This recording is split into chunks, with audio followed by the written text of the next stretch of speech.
नमस्कार सबैजनालाई स्वागत गर्न चाहन्छु अर्को यो नयाँ भिडियोमा।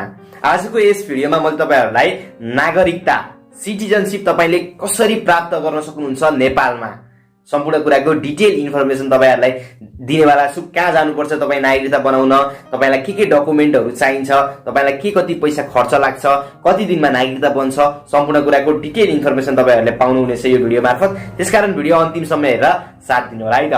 फर्स्टमा तपाईले नागरिकता बनाउनु भन्दा पूर्व चाहिँ तपाईले के कुरा बुझ्नुपर्ने हुन्छ त भन्दाखेरि चाहिँ तपाई कति वर्ष उमेर भएपछि बल्ल नागरिकता बनाउन पाउनुहुन्छ भन्ने कुरा बुझ्नुपर्ने हुन्छ। तपाई 16 वर्ष पूरा भइसकेपछि मात्र तपाईले चाहिँ नागरिकता बनाउन पाउनुहुन्छ र नेपालमा नागरिकता 3 प्रकारका नागरिकताहरु त नेपाल सरकारले दिने गर्छ। फर्स्ट भनेको तपाईले वंशजको आधारमा तपाईले नागरिकता पाउनुहुन्छ। त्यसैगरी दोस्रो तपाई वंशजमा पर्नु भएन भने तपाई चाहिँ अंगीकृत नागरिकता पनि पाउन सक्नुहुन्छ र तेस्रो भनेको जन्मसिद्ध नागरिकता। यो 3टा प्रकारका नागरिकताहरु तपाईलाई सरकारले दिने गर्छ। वंशज भनेको अब तपाईको पुर्खाहरु, तपाईको बाबुबाजेहरु यही नेपालकै हुनुहुन्छ, तपाईको स्थायी पहिल्यै चाहिँ नेपालकै हो तपाई भने चाहिँ त्यो वंशजको आधारमा तपाईले पाउनुहुन्छ। त्यसैगरी अंगीकृत भनेको तपाईले चाहिँ कसैसँग बिहे गरेर नेपाल आउनु भएको छ, तपाईले चाहिँ श्रीमतीको विदेशी श्रीमती लिएर आउनु भएको छ र उसको नागरिकता बनाउन खोज्दै हुनुहुन्छ भने तपाईले चाहिँ अंगीकृत नागरिकता पाउनुहुन्छ। र त्यसैगरी जन्मसिद्ध भनेको चाहिँ तपाई नेपालमा जन्मिनु भएको छ तर तपाई बाहिरको हो भने चाहिँ तपाईले चाहिँ जन्मसिद्ध पाउनुहुन्छ। अब नागरिकता पाउन तपाईले के गर्नुपर्छ त भन्ने कुरा म तपाईलाई जानकारी दिन्छु। फर्स्टमा चाहिँ तपाई 3टै नागरिकता पाउनको लागि चाहिँ तपाई के गर्नु पर्यो, तपाई जुन स्थानमा बस्नुहुन्छ तपाईको स्थायी ठेगाना जहाँ हो त्यसको तपाई चाहिँ वडा कार्यालयमा जानु पर्यो।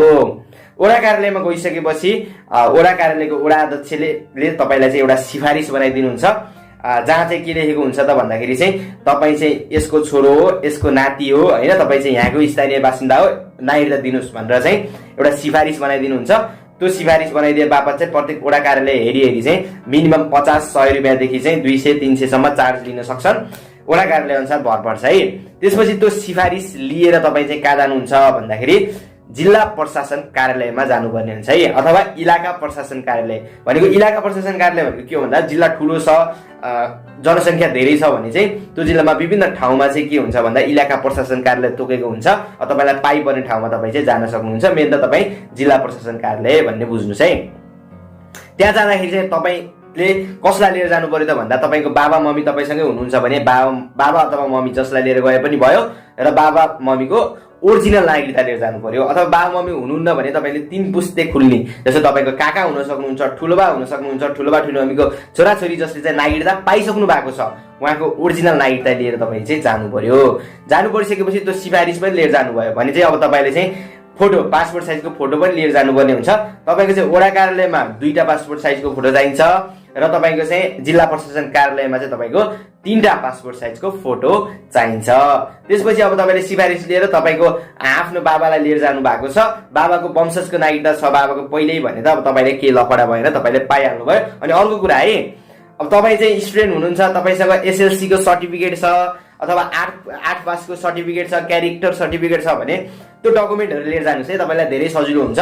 त्यो डकुमेन्टहरु जसको पनि छैन उसलाई चाहिँ हल्का लफडा पनि हुन सक्छ है। जस्तो त्यो केसमा चाहिँ कहिलेकाहीँ चाहिँ के भनिदिन सक्छन् भन्दाखेरि चाहिँ 5 जना तपाईको स्थानीय बासिन्दाहरु ल्याउनुहोस्, 5 जनाको चाहिँ मन्जुरीनामा चाहिन्छ, तपाई चाहिँ ओरिजिनल हो कि हैन भन्ने कुरा पनि हुन सक्छ। त्यसकारण तपाईले सर्टिफिकेट लिएर जानुभयो भने स्कुलको सर्टिफिकेट, मार्कसिटहरु लिएर जानुभयो भने तपाईलाई केही टेन्सन पनि हुँदैन, तपाईको एकैछिनमा बन्छ। यो चाहिँ के भयो, वंशजको आधारमा तपाईले बनाउने। अब तपाईको चाहिँ अंगीकृत नागरिकता चाहिँ पाउनको लागि तपाईले के गर्नु पर्यो त भन्दाखेरि पहिला चाहिँ तपाईको विवाह दर्ता हुनु पर्यो, नेपालीसँग विवाह भएको विवाह दर्ता हुनु पर्यो। तपाईको श्रीमान हुन्छ भने श्रीमतीको विवाह दर्ता गराइदिहाल्नुहोस् तपाईसँगको। त्यसपछि अर्को भनेको उ विदेशी हो भने विदेशी नागरिकता त्यागेको एउटा प्रमाणपत्र हुनु पर्यो। पहिला उता 2टै देशको नागरिकता चाहिँ लिन पाइदैन है।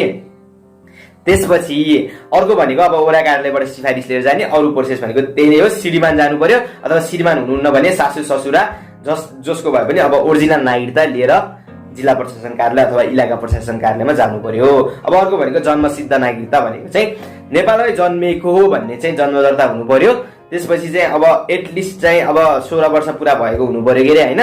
त्यति भइसकेपछि जन्मसिद्ध नागरिकता पनि तपाईँहरू चाहिँ कोही हुनुहुन्छ भने पाउनुहुन्छ। यसरी चाहिँ नेपालमा नागरिकता वितरण गरिन्छ। अब नागरिकता भनेको चाहिँ निकै नै इम्पोर्टेन्ट कुरा हो। जे गर्न पनि तपाईँ नेपाली नागरिक हो भनेर सिद्ध गर्ने एउटा प्रमाणपत्र भनेको नै नागरिकता हो। र जे गर्न पनि तपाईँलाई जागिर खाना होस्, लाइसेन्स बनाउन होस्, पासपोर्ट बनाउन होस्, जुनसुकै कुरा गर्न पनि नागरिकता चाहिन्छ, अनिवार्य कुरा हो। त्यसकारण चाहिँ यो भिडियो तपाईँको लागि हेल्पफुल भयो भने भिडियोलाई लाइक गर्नुहोस्। केही तपाईँसँग समस्या भयो, केही डाउट भयो भने फ्रिली कमेन्ट गरिदिनुहोस्। म प्रत्येकको कमेन्टको रिप्लाई गर्नेछु र हामी अर्को भिडियोमा भेट्छौँ। त्यतिखेरसम्म स्वस्थ रहनुहोस्, मस्त रहनुहोस् अनि आफ्नो धेरै ख्याल गर्नुहोस् है त। Thank you so much.